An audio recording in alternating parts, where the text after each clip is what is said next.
Ada yang nanya, Prisa kemarin habis berapa untuk bisa terdiagnosis ADHD? Halo teman-teman, selamat datang di episode Aprisa ngecuit di mobil. Oke, ada yang nanya, Aprisa kemarin habis berapa untuk bisa terdiagnosis ADHD? Sebenarnya kalau dihitung jumlahnya agak susah teman-teman.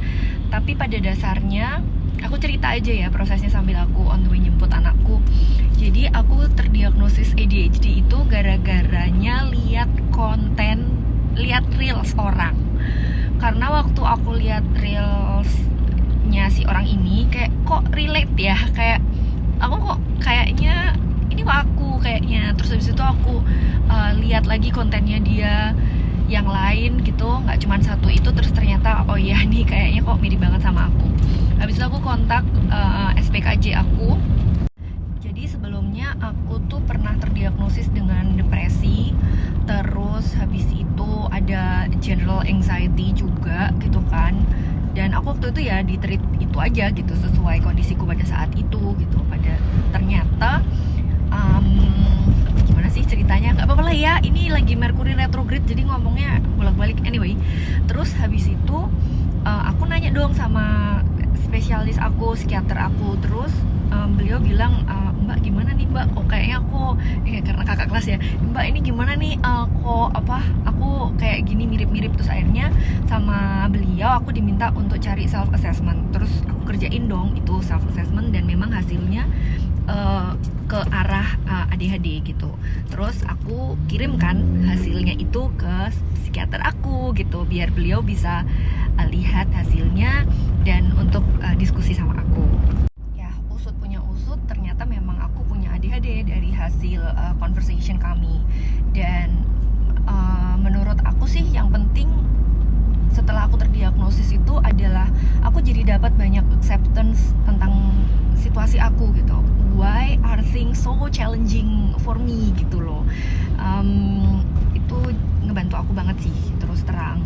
Dan jadi ketahuan kayak setiap orang itu kan gejala ADHD-nya beda, terus maskingnya juga beda-beda. Dan buat aku gejala yang paling prominent, yang paling kelihatan dan paling ngeganggu itu apa gitu. Jadi sebenarnya kalau emang nggak ngeganggu, nggak perlu gitu. Tapi kalau kalian ngerasa itu kok ganggu banget, mungkin it's worth untuk kalian cari tahu what that's about gitu. Dan buat aku salah satu gejala yang mengganggu adalah impulsivity gitu.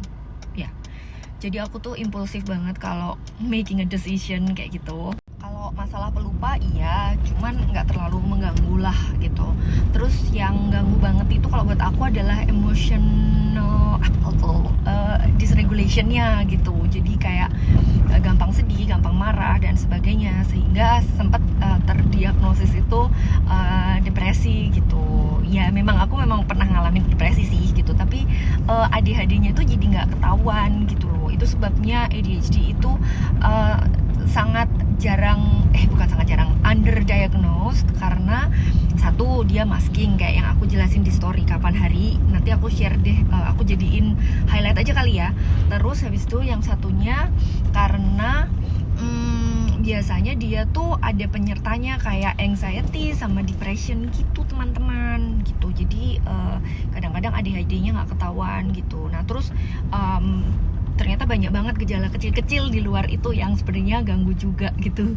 Jadi kalau ditanya berapanya, aku mungkin nggak bisa sharing ya teman-teman, karena kan biaya periksa dokter tuh kan beda-beda. Terus habis itu assessment yang dibutuhkan oleh dokter ini apa aja, karena kan aku tidak bisa mendiagnosis ataupun tidak bisa memberi saran lah ya, more or less gitu. Aku kan di sini aku nggak punya kompetensi untuk diagnosis penyakit mental dan tidak bisa nge-treat juga gitu. Aku juga nggak punya surat izin praktek by the way. So aku kalau misalnya ada yang diantara kalian yang datang ke aku kayak, Kak kok aku resonate sih sama gejalanya ini kayak gitu, ya aku cuman bisa nanya kayak, kamu udah coba assessmentnya belum, paling kayak gitu.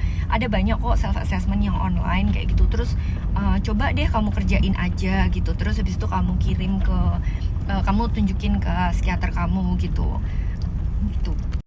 akan jadiin satu konten-kontenku tentang ADHD, mungkin di satu highlight kali ya, biar kalian bisa cari nanti kalau aku udah selesai nyetir, biar kalian bisa educate yourself, terus bisa cari sumber-sumber yang benar, terus juga komunitas di Indo aku nggak tahu ya kalau saat ini, tapi kalau misalnya teman-teman butuh support ya, we can talk, we can discuss. Aku bisa sharing one or two things yang aku tahu. Aku baru terdiagnosis tahun kemarin by the way, so I'm still trying to figure things out. Dan ya kalau aku punya insight lagi, I'm willing to share. Kalau kalian punya pertanyaan, just let me know. Terus apalagi pertanyaannya, ya DM aja lah kalau mau nanya ya, biar aku bisa tahu aku sharing tentang apa. Dadah, aku jemput anakku dulu.